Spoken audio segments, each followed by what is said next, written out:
Toute cette semaine avec la Sentinelle dans Retour à la parole. Nous démarrons avec un nouveau témoignage de Paulina.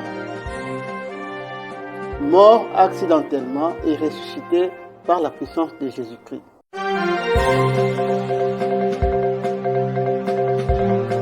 Télé-Sentinelle. Shalom. La Sentinelle vous invite à suivre un nouvel épisode des témoignages de Paulina, à couper les souffles. Je vous invite à les suivre avec moi. Ne manquez aucun épisode. Suivons.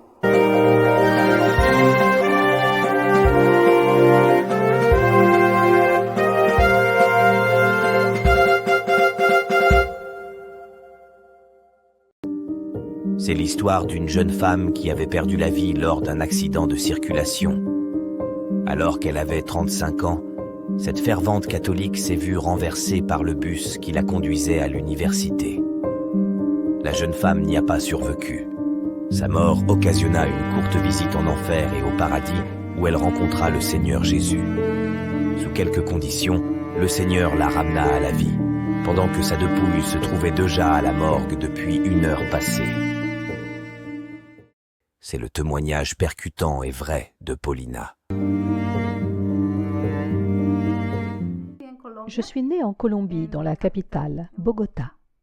Depuis mon enfance, toute ma vie, j'ai vécu en Colombie jusqu'à l'âge de 35 ans, âge auquel je me suis mariée. Mon histoire commence quand j'avais 25 ans. Je faisais alors mes études à l'université. J'étudiais la gestion dans le domaine du tourisme, qui a été mon premier métier. Comme je me rendais à l'université, le jour où j'ai pris cet autobus, je n'imaginais pas que c'était le dernier jour de ma vie. Je veux dire que je n'imaginais pas que j'allais avoir un accident ce jour-là. Chaque jour, je prenais le bus pour aller à l'université où je faisais mes activités habituelles. Je suivais mes cours, je participais aux travaux pratiques et puis je rentrais chez moi. Donc, c'est ce que j'ai fait.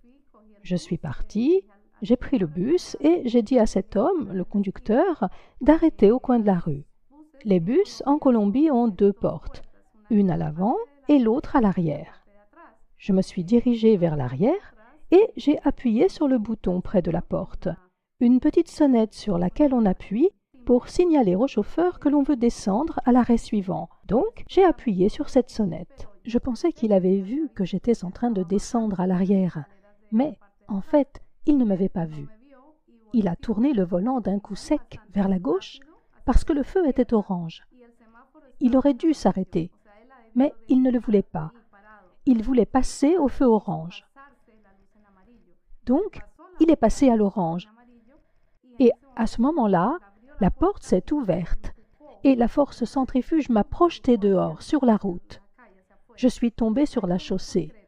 Et à ce moment, quand je suis tombée, je ne me suis rendu compte de rien. La seule chose dont j'ai eu conscience, c'est qu'une voix féminine a dit « Il l'a tué ». Elle a dit « Il l'a tué » et je ne comprenais pas ce qui m'arrivait. Je me demandais « Qu'est-ce qui se passe ?» Et instantanément, je suis sortie de mon corps et j'ai pu voir la foule rassemblée au-dessus de moi, autour de moi, et une mare de sang sous ma tête. Il y avait vraiment beaucoup de sang parce que je m'étais ouvert le crâne. Et à ce moment-là, j'ai commencé à m'élever, comme si je flottais hors de mon corps.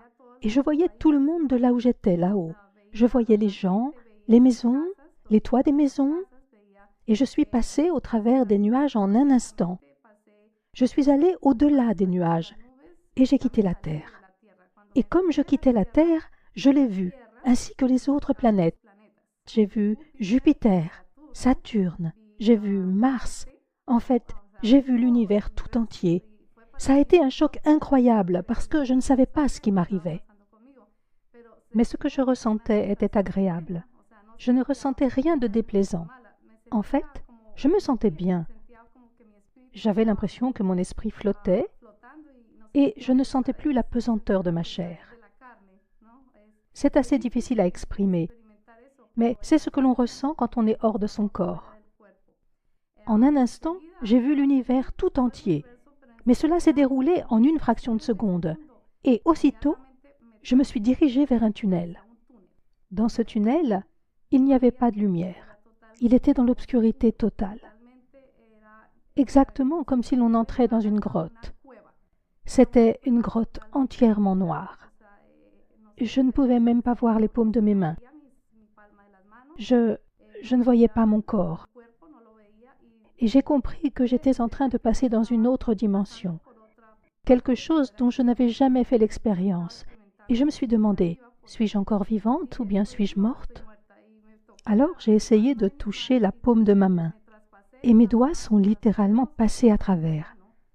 On aurait dit que ma main était transparente, et mes doigts ressortaient de l'autre côté. J'ai réalisé que je n'avais plus de chair, que je ne pouvais plus toucher mon corps. J'ai pensé, est-ce que je suis morte? Qu'est-ce qui m'arrive?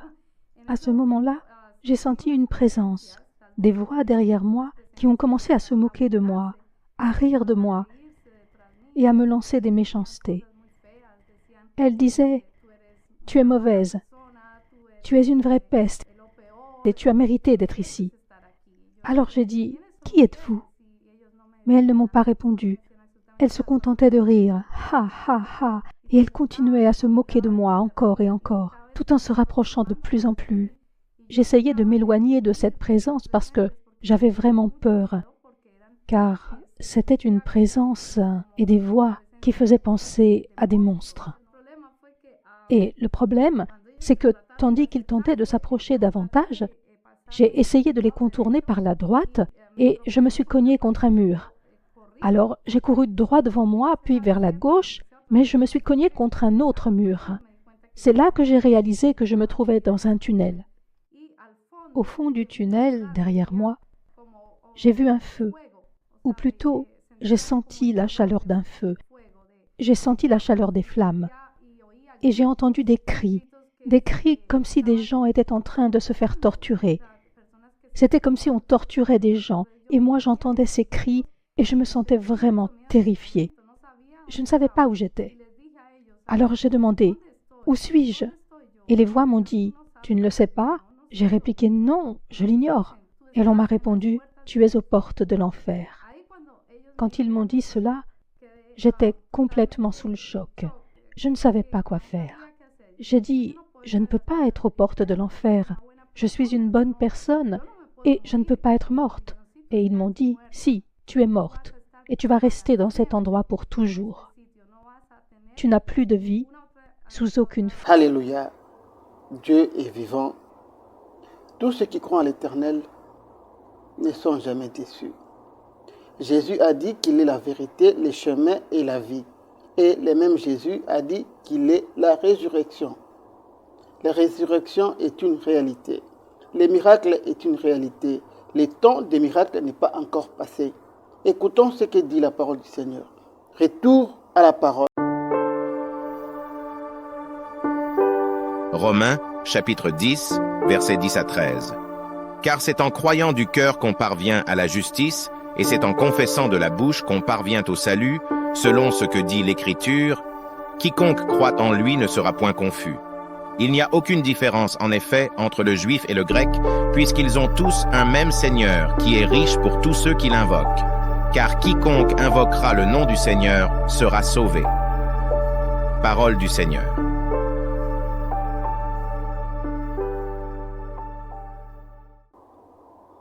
Bien-aimés dans le Seigneur, c'était un grand plaisir de passer des moments de témoignage avec vous. Aujourd'hui, la sentinelle s'arrête ici. Si l'Éternel tarde à venir, nous allons continuer avec ces témoignages jusqu'à la fin de cette semaine et nous tirerons des leçons comme d'habitude.